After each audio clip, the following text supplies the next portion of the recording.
de Davi, olha para mim, olha para mim,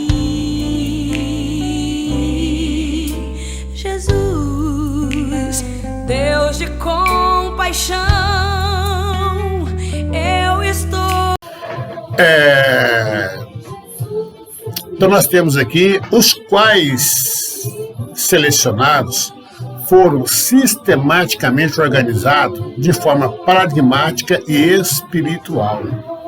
Então você tem aqui todos os livros, né? Todos os livros que você tem aqui, eles foram selecionados, livro a livro selecionados, tá?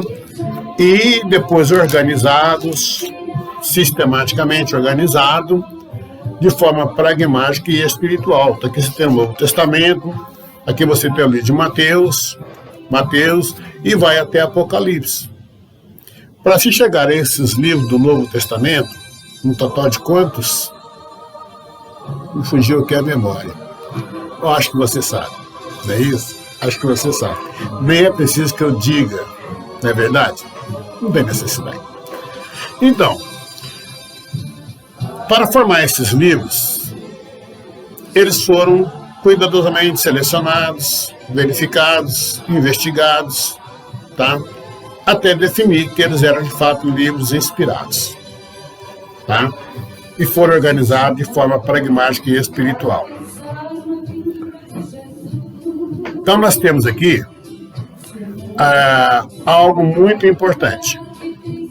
O Antigo Testamento, como cânon sagrado, teve sua formação completa num período que durou aproximadamente 1.500 anos.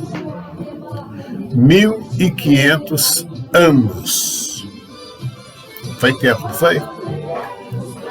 Foi tempo. Então não foi assim de uma noite para o dia. Foi o que eu falei com vocês lá embaixo. Uma grande batalha. Uma grande batalha. O item 1.3, formação e composição do cânon do Antigo Testamento. Então você tem aí, o Antigo Testamento foi totalmente definido com seus 39 livros e canonizado até o século anterior ao nascimento de Cristo.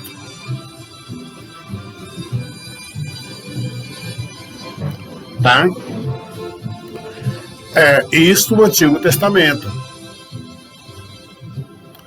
No século XV a.C., Moisés, por orientação divina, começa a escrever o que mais tarde seria definido como a Torá, ou o Pentateuco.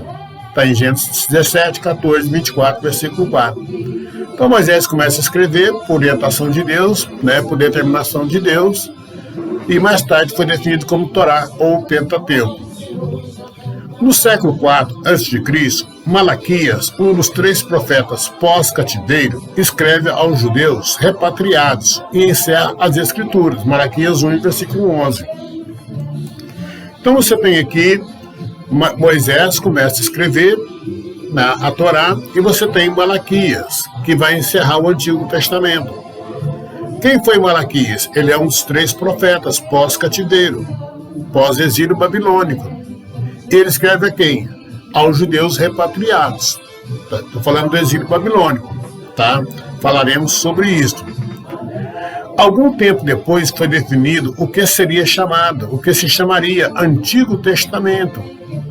Depois dele, não houve mais profetas levantados por Deus para o povo de Israel, ocorrendo um longo e absoluto período de silêncio por 400 anos. Aqui nós chamamos de período interbíblico, tá? Deus então silencia. Deus silencia sobre o seu povo.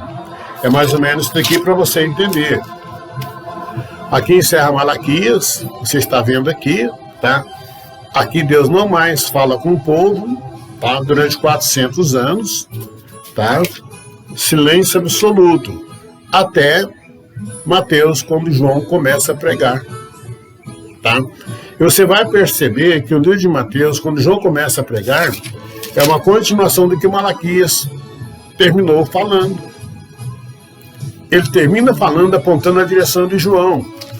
E João começa a falar cumprindo o que Malaquias disse. Ele é o precursor do Messias. Então você tem 400 anos de silêncio. Silêncio absoluto. Deus não mais falou.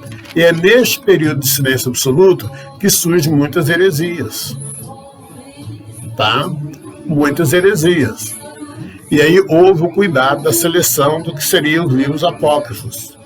E é neste período aqui que se traduz a Bíblia do hebraico para o grego, surgindo aí a Septuaginta. É neste período aqui. É importante entender sobre isso. Muito bem. Vamos agora para o próximo item, que é as conclusões pontuais do Antigo Testamento.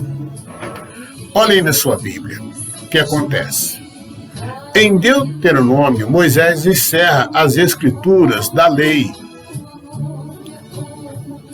à nova geração, ou melhor, em Deuteronômio, Moisés encerra as instruções da lei à nova geração. Que nova geração é essa? A geração que nasce no deserto. Ali Moisés encerra as suas instruções. Ele acaba de instruir aquele povo, aquela nova geração, termina seu ministério. Em Malaquias, a profecia do Antigo Testamento é encerrada. Em Neemias, a história do Antigo Testamento é encerrada. Em Daniel, o livro da profecia de conteúdo escatológico é selado. Então, o que Deus começa está tendo um fim. Tá? É importante você ter essa compreensão. Na definição de cânon, cânon, palavra grega, significa uma regra, ou uma medida, ou vara de medir. Palavra grega significa uma regra, ou uma medida, ou vara de medir. No sentido aplicativo da proposta canônica, cânon refere-se aos livros que se conformam com as regras e ou padrões inspirados, ou padrões de inspiração e autoridade divina. Na hora que você vê aqui, eu vou ler novamente para você ter uma compreensão melhor. Cânon, está aqui, tá?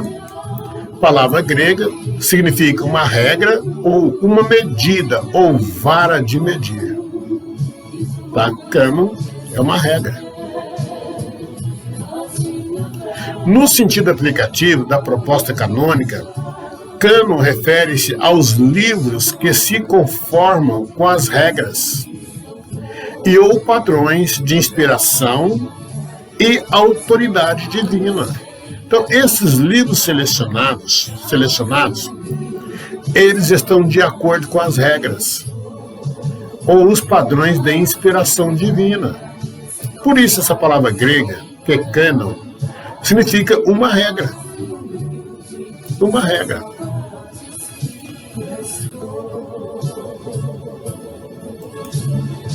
O cânon é o catálogo de todos os livros reconhecidos como inspirados, tanto do Antigo quanto do Novo Testamento. É um catálogo de livros inspirados. Esses livros estão de acordo com as regras do cânon. Tá? Os que não foram achados de acordo com essas regras, que definiam quais ou não os livros inspirados, foram rejeitados. A Bíblia é o cânon sagrado, onde estão catalogados todos os livros inspirados e que foram escritos sob orientação divina, procedimento que lhe confere o título de autoridade espiritual, que, de acordo com o sentido bíblico teológico, se define por regra de fé, da igreja e da verdade. Gálatas 6,16, 2 Timóteo 3,16. Os cansados e ainda molhados de tanto chorar,